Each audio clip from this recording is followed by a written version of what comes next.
Tia ene atoma semoni din ohia. Ohia n'animu ye hario. Ohia ye namo a ukodwemu a ntobi ntowa animu da. Na ye man Ghana na ye wo mu no. Se ohia wa unikamafo. Ye man Ghana na ye wo mu no.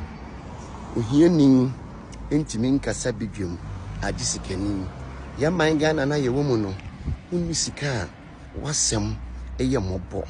Enu nti na mechiro se ohia ye namo a ukodwemu a ntobi ma wufie de biara da no man Ghana na ewom no ohia nim ye hare obitimi bokro no na oba because of sikenti no na ye prezi no obitimi eseye amanfo agapade because of owo sikenti oba na ye prezi no hwie ohia de enim ye hare besira wodoma nkoma se ondum usikani bi wate nga wososo no efetitwa wo ho na wonya asem a wanya kamafo because oman na yewo mu no uyo hiani na wonya asem a ye do beko na osikani wonya asem a odi sika kotu ya bribe emiyi ni pie na nkobi mokro no ema police fo guide no obi mokro no ema wo ba na ye man fans because of sikenti because oman na yewo mu no wo sika ye kan no ye den etum because ohia n'animu ye hare odoma kwanyi ohia mfiri so wate